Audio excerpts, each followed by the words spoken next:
안녕하십니까. 책 읽어주는 노경갑입니다. 오늘 소개해드릴 책은 침묵의 봄이란 저서로도 유명한 레이첼 카슨의 센스 오브 원더입니다. 사실 환경에 관심이 없으시다면 침묵의 봄 또한 다소 생소할 수 있는데요. 그럼에도 불구하고 본서는 오늘날 환경운동을 처음 시작하는 사람들에게 정석과 같이 읽히는 책이라고 합니다. 저 또한 아무튼 비건이라는 책을 최근 읽고 생태계와 환경에 귀를 기울여보고자 그녀의 책을 집어들게 되었습니다. 이에 앞서 저는 왜 아무튼 비건이란 책을 읽고도 새로운 책을 찾게 되었을까요? 저에게 비건이란 다소 충격적이라면 충격적이고 지극히 평범하다면 평범한 사회운동에 대해 깊은 생각을 갖도록 한 것은 아무튼 비건이 처음이었습니다. 다만 책의 강압적인 어조와 논리의 비약으로 인해 비건운동의 본질을 파악하는 데에 난관을 겪었습니다.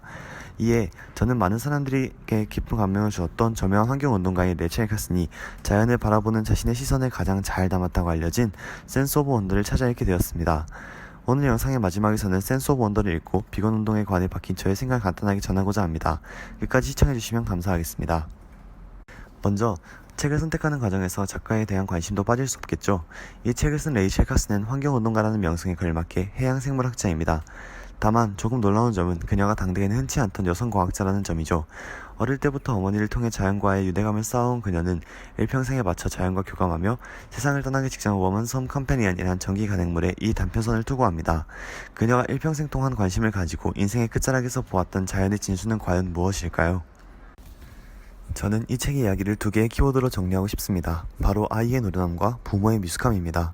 노련함과 미숙함이란 수식어는 선행하는 단어와 어울리지 않아 보일지도 모릅니다. 하지만 사실 모두에게나 그 순간은 항상 첫 경험이지요.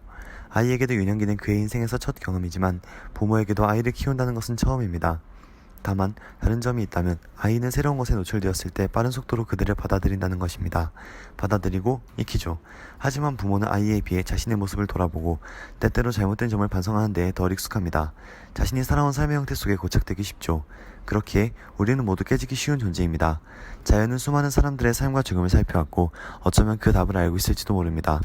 저자는 아이와 부모의 모습을 거울 삼아 평생 자연에 의지하며 치유받아야 하는 사람의 모습을 바라보았을 것입니다. 이제 마지막으로 도입부에서 언급했던 대로 그녀가 만약 오늘날 비건운동에 대해 한마디를 남긴다면 무엇이 될지 이야기 나눠보겠습니다. 오늘날 비건운동은 육식을 금한 형태로 가장 흔하게 나타나고 있습니다. 그리고 대부분의 엄격한 비건을 하는 이들은 육식을 악행이라고 주장하며 규탄하기도 하지요. 허나 그녀의 입장에서 육식은 잘못된 것이 아닙니다. 인간은 육식을 하는 동물이고 생태계에서는 자연스러운 일이니까요. 정말 잘못된 것은 그것을 넘어선 욕심입니다. 생태계에서 불안정한 위치를 억지로 차지하지 않는 것, 이것이 레이첼 카슨이 생각한 비건운동의 본질이라고 생각합니다. 사람은 자연에게서 잉태하여 다시 죽으면 자연의 흙으로 되돌아갑니다. 이제 더 이상 인간과 자연은 떼려야 뗄 수 없는 관계입니다. 그렇기에 우리가 가장 현명하게 인간의 몸으로 살아가는 100여 년을 보내기 위해서는 자연 안에서 균형을 잡으며 그들을 내면화하여야 할 것입니다.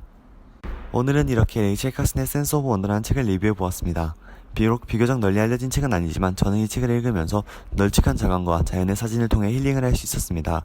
리뷰 영상을 보신 분들께서도 저의 이야기를 통해 책을 다 읽었다고 생각하실 것이 아니라 그녀의 따뜻한 진심 어린 충고를 직접 접했으면 좋겠습니다. 감사합니다.